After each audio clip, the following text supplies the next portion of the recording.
Baruch Hashem. Okay, this is very exciting. Yom Yerushalayim. Okay, ready? Let's go. So this talk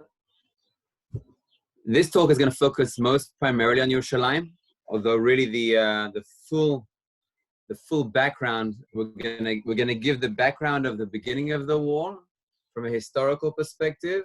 We're going to speak about what was the turning factor that enabled us to win the war, and then take a hashkacha pratis mindset and viewpoint and recognize the miracles that took place in that involvement. And then I'm going to read two personal accounts, one of a Rav and one of a cousin who were there at the time, and hear their background, their story from how it took place.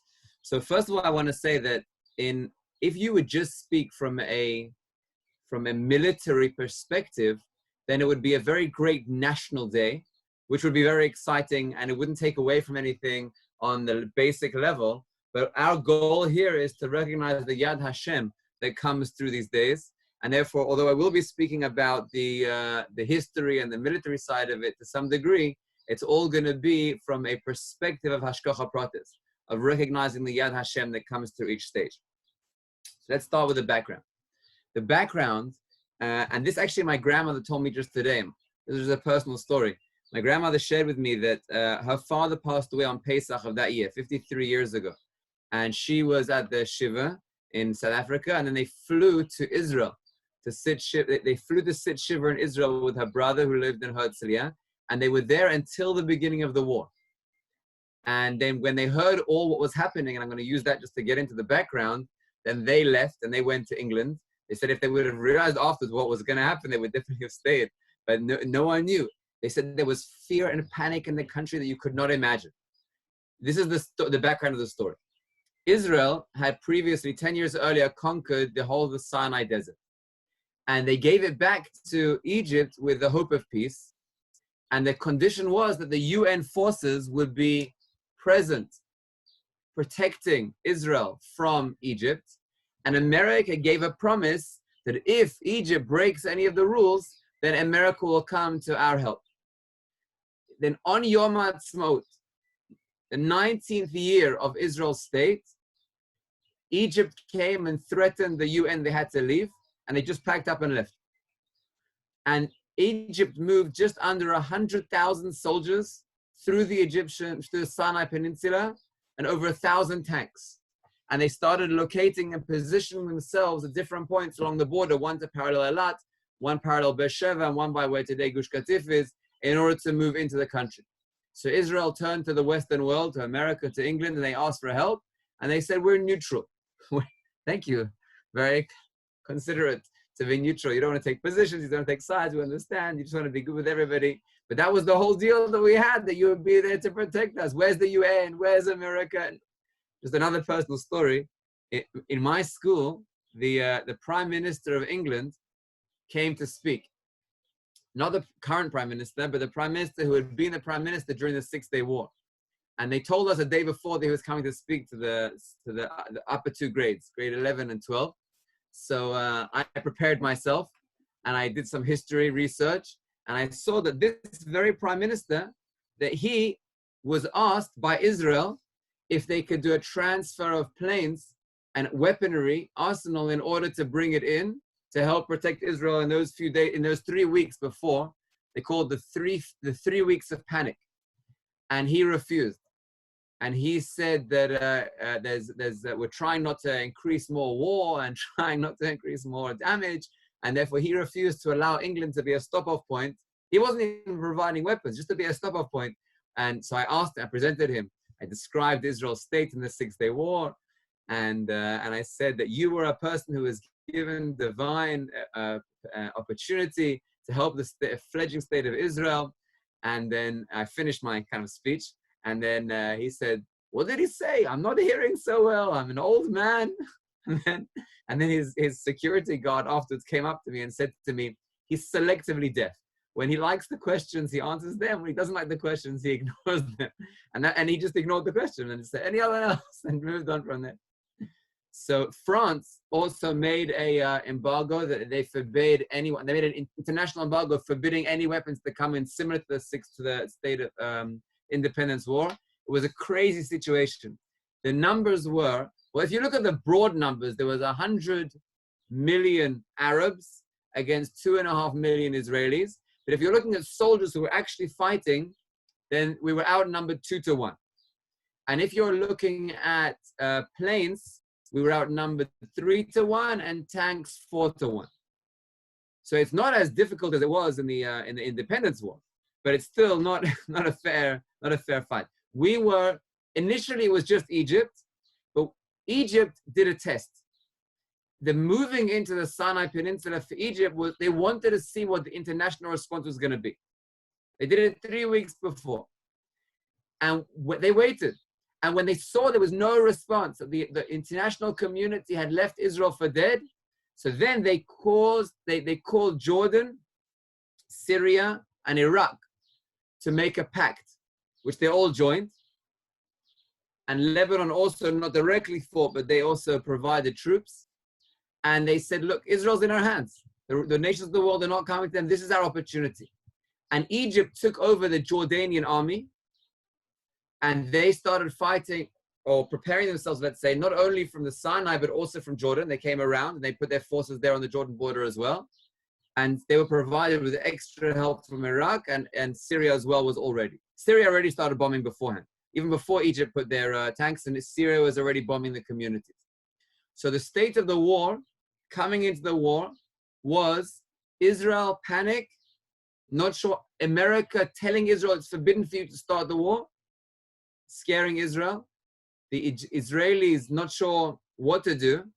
Egypt was already boasting how they're attacking from the north, from the east, from the south, and driving the Jews into the sea on the west. That was their declaration that they made. In Israel, there was a big panic. They declared all the major public parks in Jerusalem and Tel Aviv and other major areas to be cemeteries. And they started making coffins because they weren't sure they'll be able to bury. But in Israel, you don't bury in a coffin. You bury just the body directly in the ground. But when it's been a war and you can't tell the state of the body, then they do make coffins. They started making coffins. They were making coffins. They declared already the cemeteries. It wasn't good. Anyone who was able to leave, who was a foreign citizen, was leaving. Rav Shlomo Carlebach flew in at that point, of course, to be there to give morale to the troops, to be on the front. He came to the airport and he was coming in and everyone else was going out. He said, where are you going? This is the time they need us the most. And that's the erev of the war, the evening of the war. Now, it was Monday morning at 7:15 a.m. And Israel decided to do a suicide mission, but they had no other choice. There was no logic in Israel flying out to make a preemptive attack because Egypt had anti-missile arsenal all along the path where Israel could potentially come from. The planes that the Egyptians had and all the Jordanians and the Syrians was provided by the Soviet Union, and it was the most modern advanced weaponry. Israel had old French planes that didn't have the ability even to protect themselves from the anti-aircraft missiles. So reason number one why it wasn't logical for them to go in was because of the anti-aircraft missiles that was going to take them down before they even got to Egypt. Reason number two was that in the Air Force, in the airs, there was constant surveillance by Egyptian planes, who if anyone would come in, they would immediately shoot them down. Reason number three was that Jordan, who was much closer, was scanning the air, and they were going to give a warning to Egypt that if Israel starts taking off, Egypt will come into Israel's air space and take them down. So the planes that would take off from Israel had three major facts against them. And it was a certainty they would be taken down. It was a suicide mission, but what choice did they have? They had no other choice. At the time, Israel had 212 planes. 12 remained in Israel in order to protect the Israel air, and 200 went out towards Egypt. They couldn't go directly over Egypt, they were taken down, so they went out towards the sea. They each left at a different time because they wanted to bomb all of the sites of the Egyptian Air Force at the same time. They didn't have enough planes to do all of them at the same time. So they wanted to take out 200 with the 200 planes they had. They went out towards the sea, and each one went in at a different time. So the ones who were going to the south of the Sinai Desert, which was the most far all the way along and then down, they left first over the sea. They were flying 20 meters above the sea, so they wouldn't be detected by the radar of the Egyptians. So they started flying out first, then the next ones, and the next ones, and the next ones, with the goal being they would all turn in at the precise moment where they would be able to take out the Egyptians' Air Force. They flew out, and there was no resistance at all. There was no anti-defense. There was no planes in the air. There was nothing from Jordan. And they couldn't understand why not. Israel couldn't understand what was happening. But they kept going. And they took out every target they had intended to take out. There was also a loss. 8 planes were taken down. 5 were killed. 5 pilots were killed. 2 were captured. And 1 with a helicopter rescue mission was able to be retrieved. So 7 of our soldiers were either killed or taken captive. But Israel couldn't understand how it happened. They were amazed by their own success. It didn't make sense to them why. And only years later, they discovered what happened exactly on that day why it was successful. They left, the actual bombing took place 7:45. When they returned successfully, then they were such a state of shock. They said, don't stop now, let's go it again. Let's build on our success. As they flew out again at 9:45, and they took out the rest of the Egyptian air strips. They weren't able to take off, and 100 more planes. So they'd taken out 3/4 of the Egyptian Air Force and totally decimated the air strips, so they weren't, even the 100 that were left weren't able to take off. That was at 10:45, 3 hours later. Sorry, that was at 9:45. Then once they realized how successful they were, then they sent a message to Jordan, don't enter the war. If you don't enter the war, we will not fight with you. And Jordan didn't listen. They sent another message, spare yourselves, we don't want to listen. Now, why didn't Jordan listen? Because the arrogance of Egypt. When we took out Egypt entirely, Egypt proclaimed on the national radio, we are advancing, we are taking out the Israelis, join us to success, take a part in the great victory. The Jordanian says, we don't want to lose out. And they entered the war. Once they entered the war, Israel fought back. And at 10:45, took out the entire Jordanian aircraft and the Assyrian. They returned at 3:45 from successful all their missions, which means that actually this war was won in 6 hours. From 7:45 a.m. until 3:45 p.m., we took out the entire Egyptian, Jordanian, and Syrian aircraft, and the rest of the war was extremely difficult, and we lost hundreds of soldiers, but it was basically won at that point. The prediction just before the war was that we were going to lose 100,000 lives. I don't want to minimize anyone who died, but we lost less than 1%. Less than 1%. There were under 800 soldiers who were killed in the battle. Now I want to read a couple of accounts that took place during that time, without yet telling you the hashgacha pratis of how all those things took place. The first account I want to read is my cousin, my father's cousin, who learned in Kerem B'Yavne in 1967, the same year as Rav Mordechai Willig. And he was Shana Aleph from England. And this is a letter that he wrote at the time, which I never saw until yesterday. But I remember that he told me that he'd written it to his parents, describing what happened after the war. And when I saw him a couple of months ago, and I asked him to please send it to me, and I didn't get it. So yesterday I said, I'm giving a shiur tomorrow, I want to quote it, could you send it to me? And he sent it to me. Actually, I can share it with you. No, I'll just read it to you. I'm just going to read you selected parts of it. His name, he lives in Petach Tikva. He's supposed to move during the Corona. I'm not sure if he moved, but he's moving to Yerushalayim these couple of months. And this is the letter that he wrote. I'll just tell you what's not included in this letter, though. is that he was having a very hard time learning in yeshiva during those 3 weeks just before the war, because soldiers went out to fight and it was very challenging. So he went to Yerushalayim. He had a sister, my father's first cousin, his older sister, who was living in Yerushalayim time, and he wanted to be there with the action. So he went out, and he was in Yerushalayim at the time of the bombings, where Jordan was bombing. And now he writes, this is exactly a week later, right? If today is Friday, so a week later was Friday the following week, which is Shavuos. Then it was Tuesday, and Tuesday was Shavuos. What did Kerem B'Yavne do? Immediately after, and I spoke to Rabbanim here, they didn't even know that, younger Rabbanim, they didn't even know this story. This is a new story that's reaching the lights.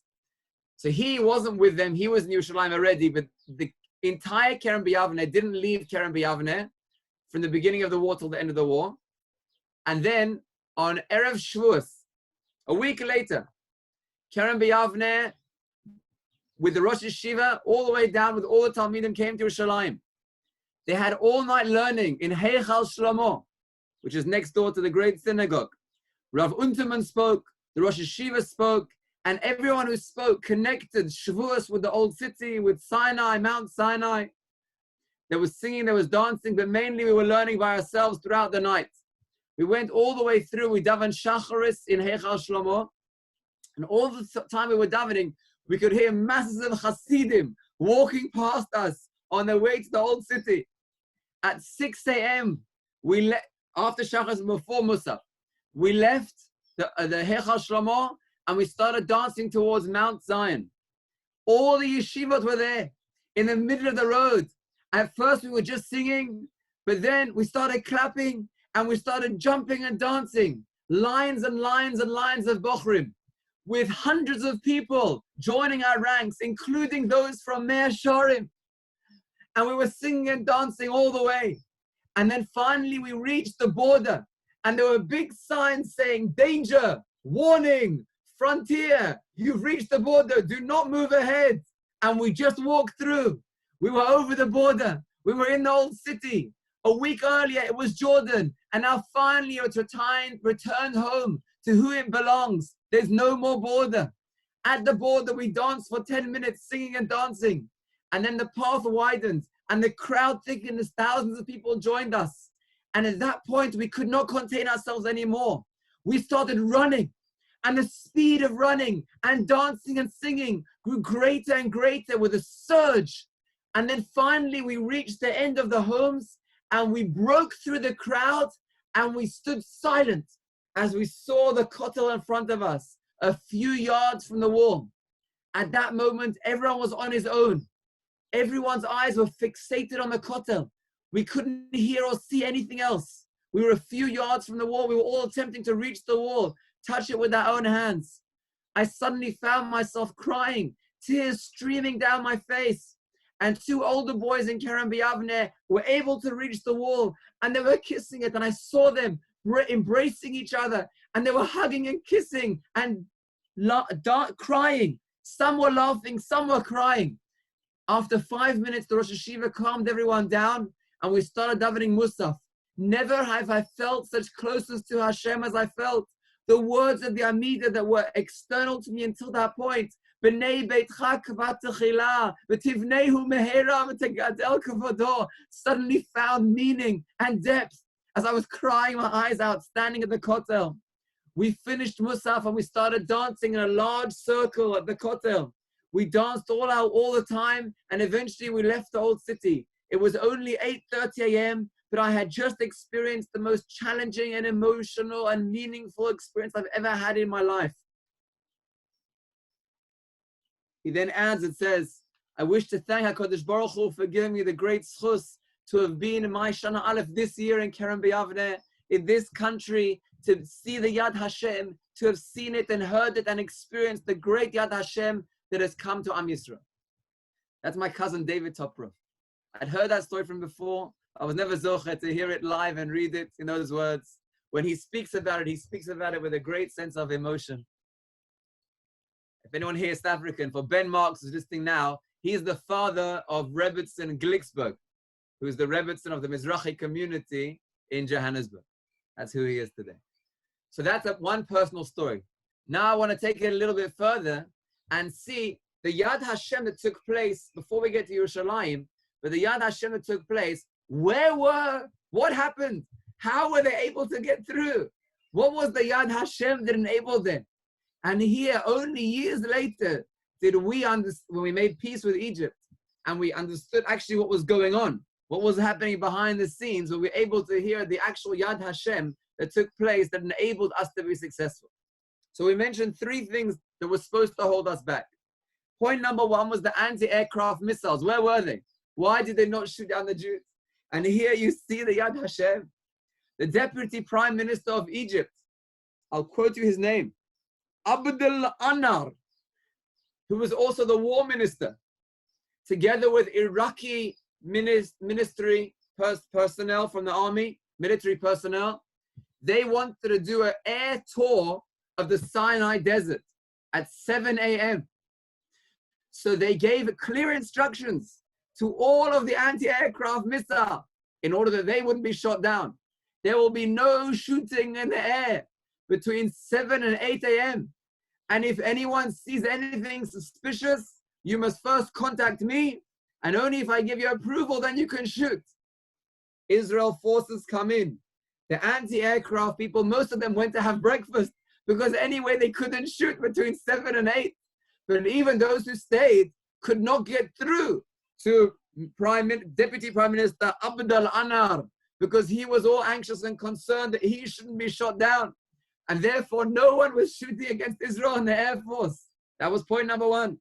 Point number two, there were still supposed to be airplanes in the air who were supposed to be patrolling the Air Force and taking down the Israelis if they would fly in. Where were they? So at every hour, 4:30, 5:30, 6:30, and 7:30, there was a patrol that was supposed to go out. But in its arrogance, Egypt had an all-night party with wine and belly dancers. This is their own quote. Where instead of patrolling the air, all night they were dancing to celebrate their victory of driving Israel into the sea. And therefore, at 7:30, there was no one who was sober to go into the airplanes, to go and patrol the airs. Later on, they were court-martialed. Where were you? And they said we were quickly trying to get to our planes in a half-drunken state. But by then it was too late. That was Hashgacha protest number 2. Hashgacha protest number 3. Where was Jordan? Jordan was supposed to give the warning to tell Egypt ahead of time before Israelis got there that they were taking off so they would be able to prevent it from happening.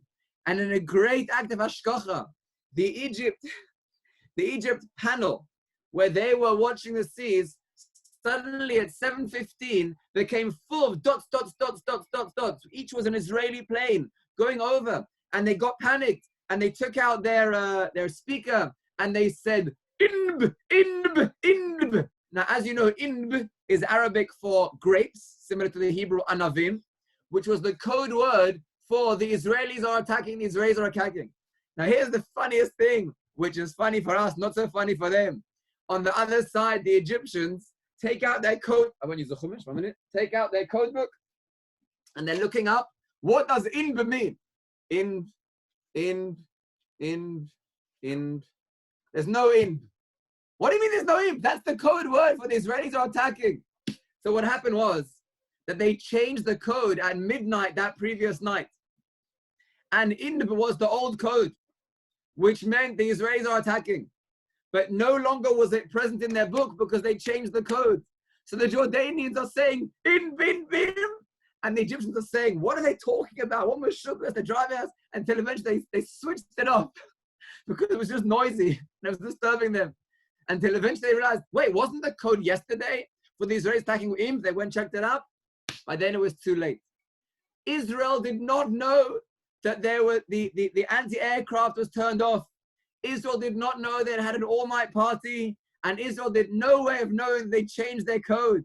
But Yad Hashem came to put these three factors together, that Israel was able to go in and come out and destroy the entire Egyptian army.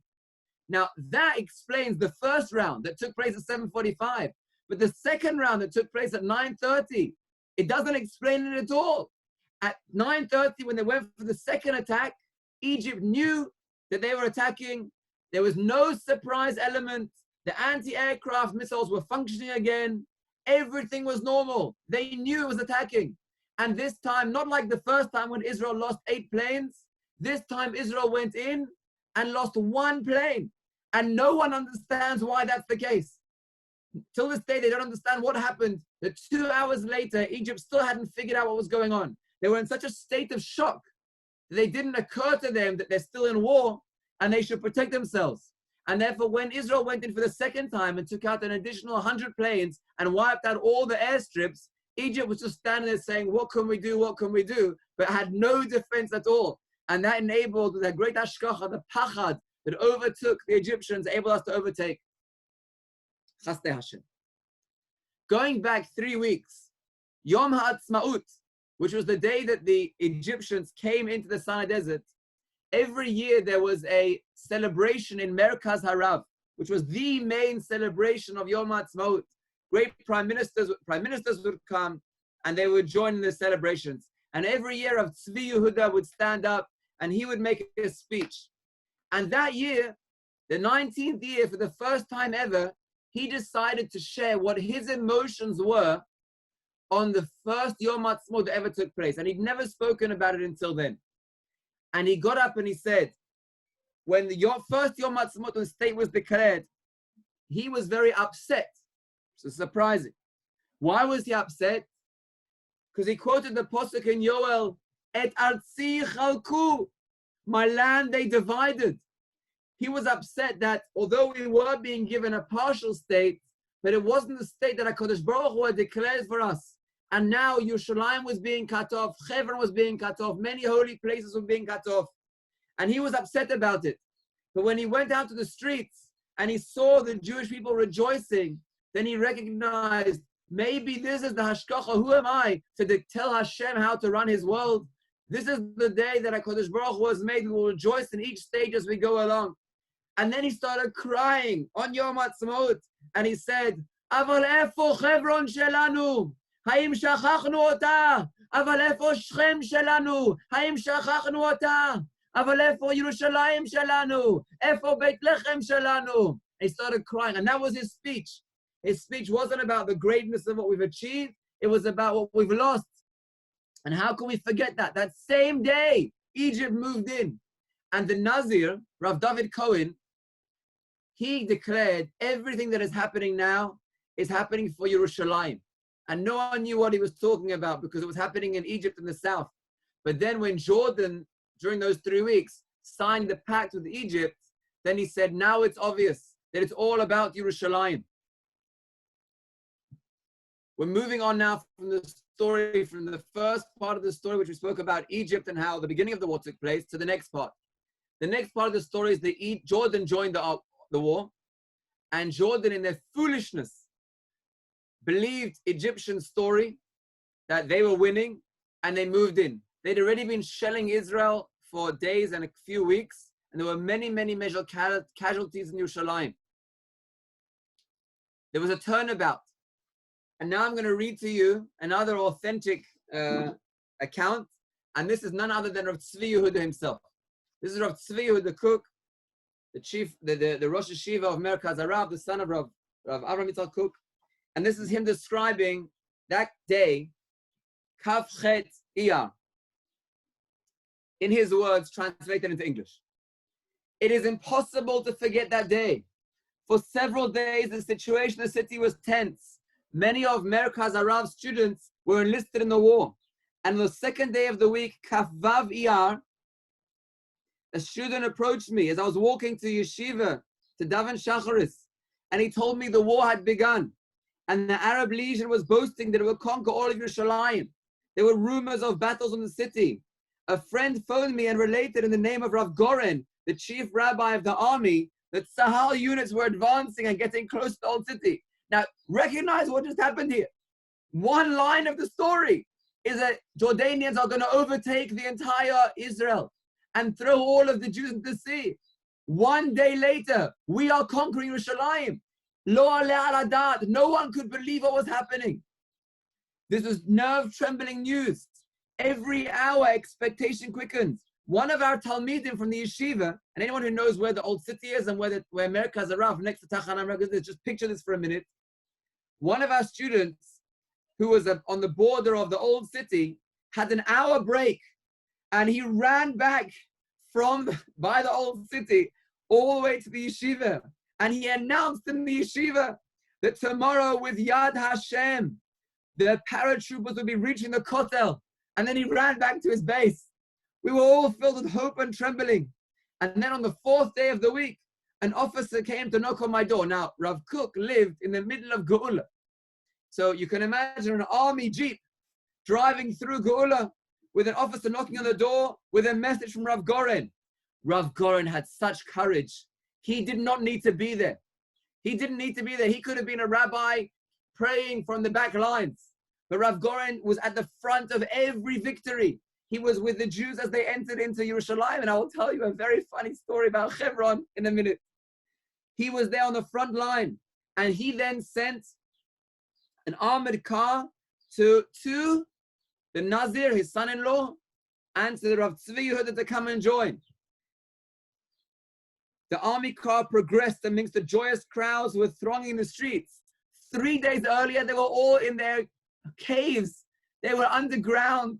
They were in Miklatim hiding. Now, 3 days later, thousands of singing and dancing people with tears in their eyes over the liberation of Yerushalayim. On the way, the officer told me, the moment the paratroopers reached the perimeter of the Kotel, a soldier who was a student in our yeshiva of Merkaz Arav climbed on top of the Kotel, on the top row of stones of the wall, and he unfurled an Israeli flag over the highest Kotel. What emunah! To bring a flag with him, to think we are declaring this is the place of Hashem. His commander promised him a reward for his deed.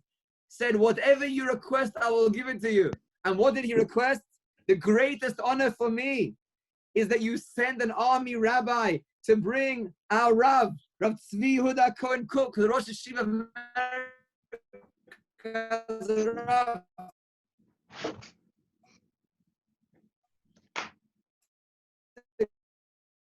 Come here.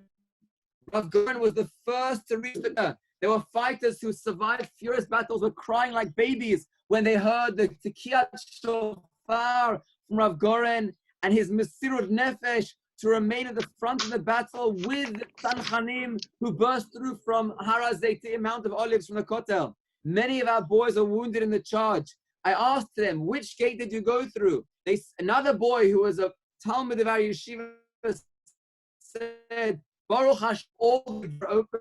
Another Talmud of our yeshiva rushed up to me at the Kotel, and he said that he had received permission from the army to hold the mincha prayer, to daven mincha at the Kotel on that first day. They couldn't get it.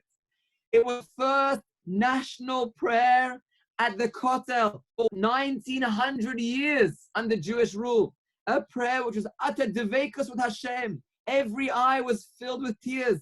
The soldiers were prostrating themselves in front of the Kotel and saying, Shira Malod, B'shuv Hashem et Shivat Zion, by radio reporters from Israel. And they asked me my opinion. And I said to them, behold, we announce to all of Israel and to all of the world that by divine command, we have returned to our home. From this day forth, we will never leave. This is, let me see if I can get it right. And if you can see it, that is a picture of Rav Tzvi Yehuda. Can you see it? Rav Tzvi Yehuda davening mincha at the Kotel. Can you see it there? Rav Tzvi Yehuda leading. He was the chazan. He was the shaliach tzibur, leading the mincha prayer at the Kotel on that first day. And let's go back to Rav Goren for a minute.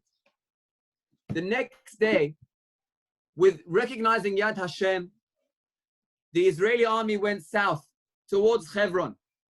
But they were a little hesitant to enter Hebron because Hebron was known to be a place, I mean, you just think back to the Hebron massacre, to be very anti-Israel with fierce fighters, military personnel.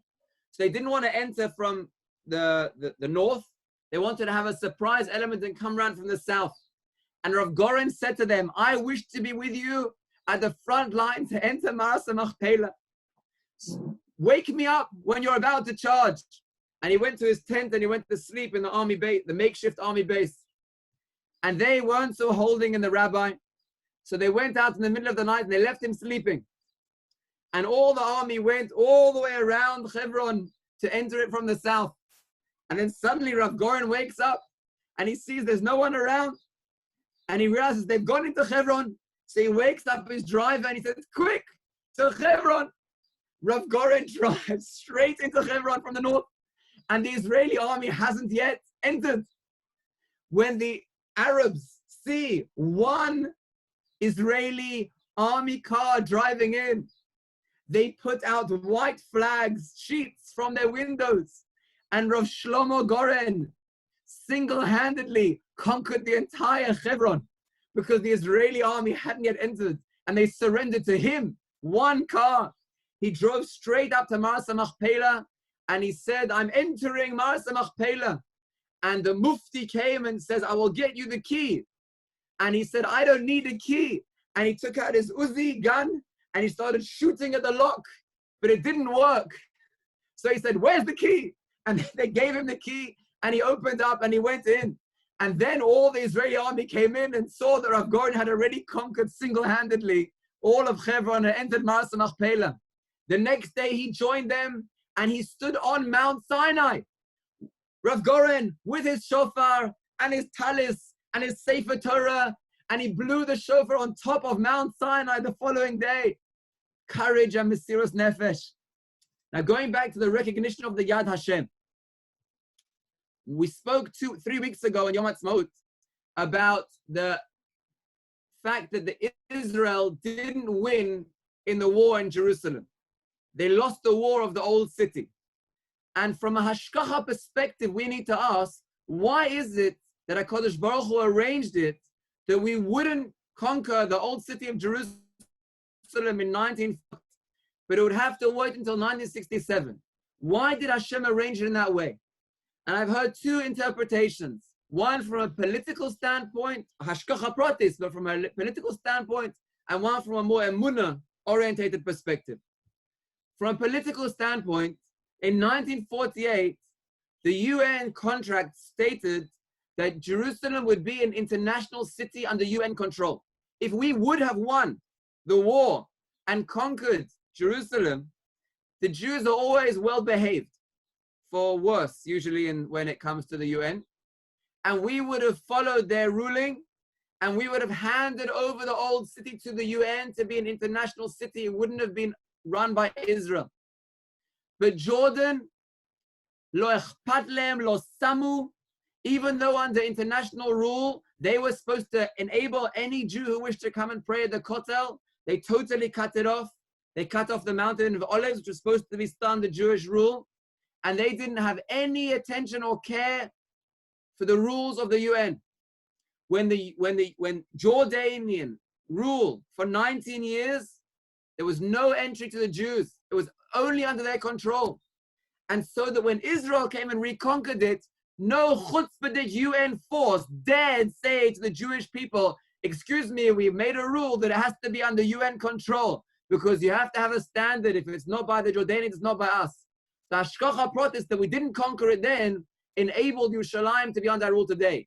Just the foolishness of the Israeli leaders at that time, they chose to hand back the keys of Har HaBayit to the Arabs. Lo ya'aleh al hadat. HaKadosh Baruch Hu hashkacha returns Har HaBayit to the Jewish people.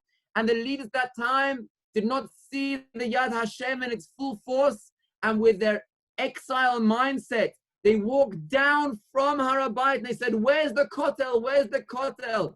The Kotel is a busha for us to be standing davening in the Kotel. It's an expression that we're not able to go into the Makom HaShechina. Davening at the Kotel is an expression that we're still in Galus. It's the best we have. We do the best we can. But when Har HaBayit is returned to our hands, for us to say we don't want Har HaBayit, we will return to the Kotel, is an act of mistaken, misguided, exile mentality of not recognizing the Yad Hashem. And we chose to hand back the keys to the Arabs and gave it back to them, which enables Hashem's Shechina and Hashem's Hashpa'ah to come instead of to the Jewish people, but to come through the Arabs. there's an idea, a concept that any hashkach, any shefa that comes down to the world comes down through Yerushalayim. And whoever is on the Har HaBayit, the shefa will come to them. Even if no one, it's a negative influence. But now we've chosen to enable to return to them. And that was a tremendous mistake that we made. So that was point number one. Principle number two, and this is more from a hashkacha perspective, but a beautiful understanding. This is Rabbi Neria, Rav Moshe Tzvi Neria, he said, Yerushalayim is known in Torah thought to be a place of achdus. The Shvatim, there was no one Shevet who owned it. Yerushalayim lo nechlaka l'Shvatim, maybe Binyamin, maybe Yehuda, the places that not nechlaka l'Shvatim. Within Yerushalayim, there was no concept of Amaretz and Chaverim, Kol Yisrael Chaverim. Yerushalayim is called Shalem because it represents the place where the entire unity of the Jewish people resounds. It's the place where HaKadosh Baruch Hu created the entire world from, which means that it's a place of unity because everything emanates and everything stems from there. One place in Yerushalayim, one Jewish people, one Hashem. In 1948, the Israeli army was not united. There was still the Etzel, the Palmach, the Haganah, the Lechi.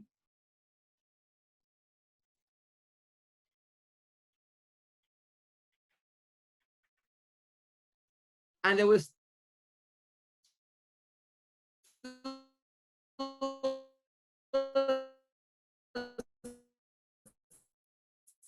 sense of, to some degree, war, and then they unified. There was never a unity government in Israel from 1948 until 1967. However, when the war broke out in 1967, Israel said, we cannot fight a war in division. And for the first time ever, under Levi Eshkol, they made one unity government. For us to win the war, Am Yisrael has to be united. And for us to return to Yerushalayim, the place of Achdus, it has to be one united army. So Rav Neria said that that's possibly, from a Hashkacha perspective, the reason why we weren't able to conquer earlier, because we weren't united, and Yerushalayim is the place of Achdus. I want to share one more idea, which is a very challenging idea, but extremely powerful, from Rav Pinkus. Rav Pinkus asked a question which no one can really answer this question, because only HaKadosh Baruch Hu can answer this question, but he was giving his insight, and he wanted to give an insight which definitely can learn Hashkacha Pratis and Yad Hashem, albeit if no one can know exactly what HaKadosh Baruch Hu was weighing up. He asked the question, in the Holocaust, was there such tragedy? The Jewish people were wiped out, as opposed to the 6-day war, where there was such nisim.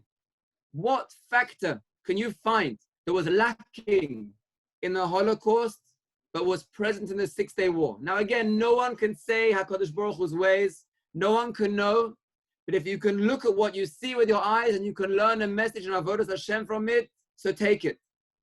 And this is Rav Pinkus. Rav David, Shimshon David Pinkus writes the following. He says, I heard this from him on a recording. He says, in the Holocaust, we don't hear that the Jews prayed.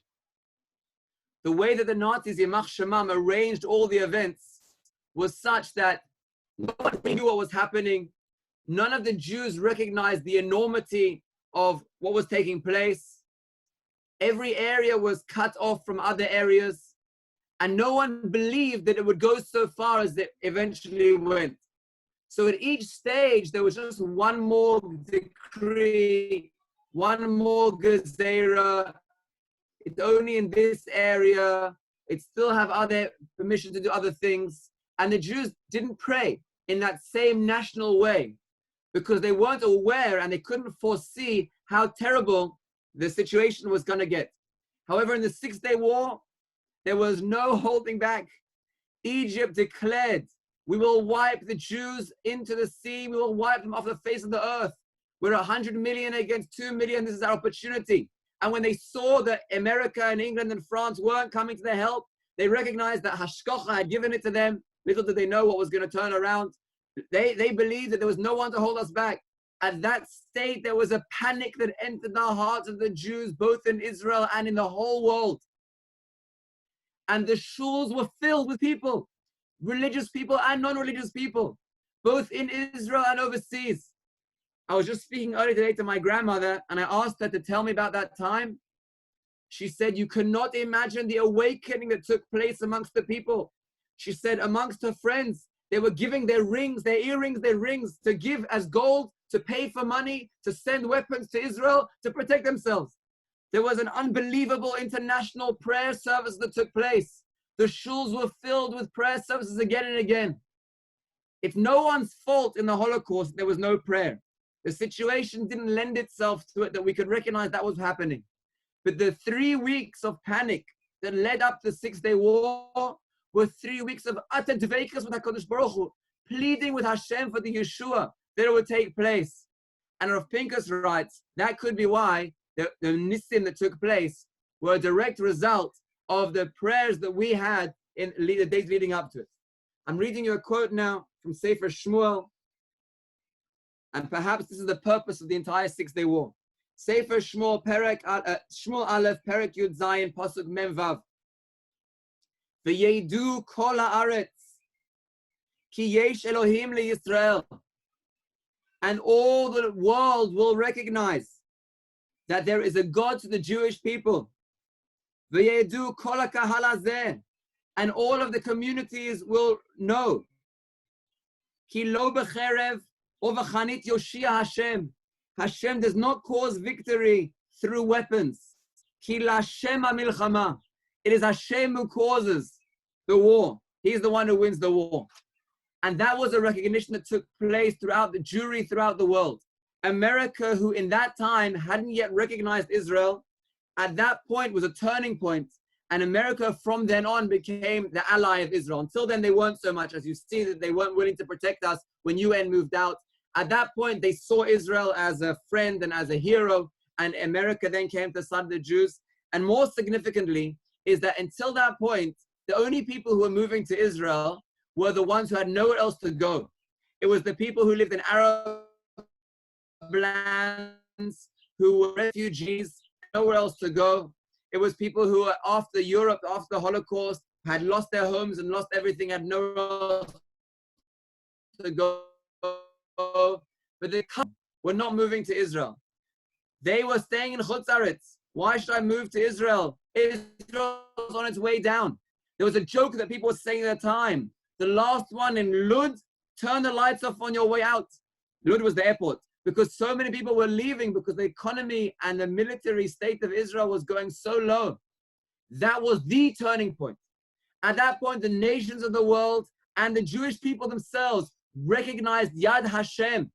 And they saw, like we read in the Pasuk, that it's Hashem who is doing these miracles. And there started being an en masse aliyah to Israel. If until then people were donating to Israel to help build the state, that was the turning point where the entire nations of the world and the Jewish people primarily saw Hashem as our God and saw that the place of Hashem is here. The Hashgacha Pratis is happening in Eretz Yisrael. And that became the turning point. So just one final point. I didn't mention all the miracles that took place on the first day in Gaza. We didn't talk about the miracles that took place in the entire Sinai desert. We didn't talk about the miracles that took place in the rest of the Yehuda and the Shomron and Hebron and Drum Hebron. And we certainly didn't get to tell the stories, the amazingness that took place in the Golan.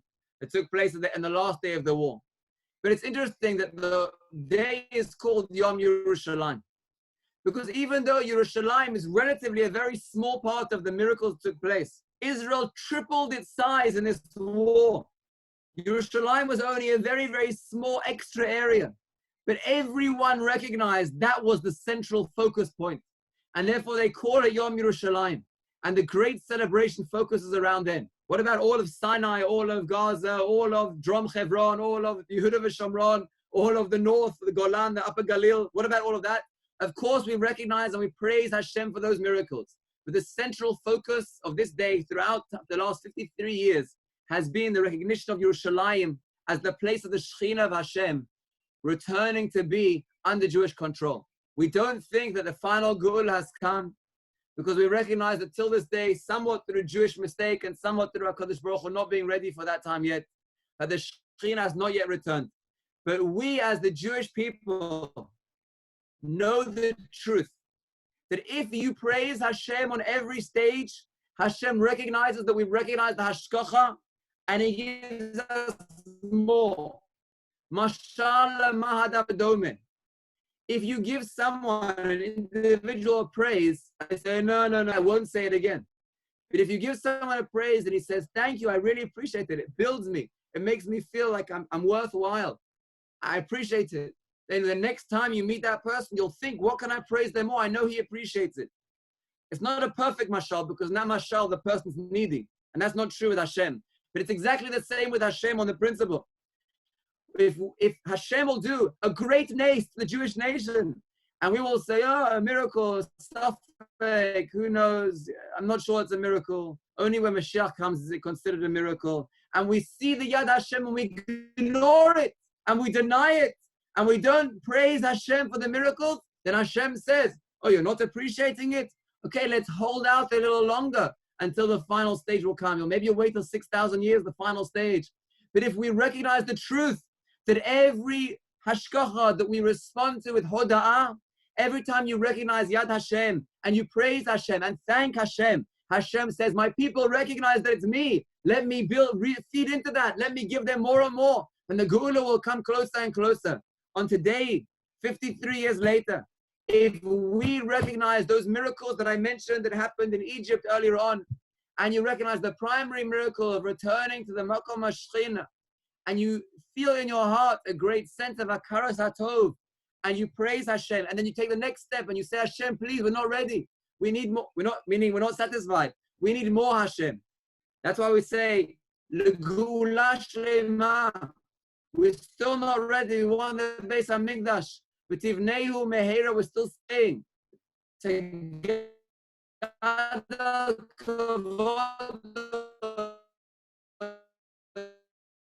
not yet covered Hashem.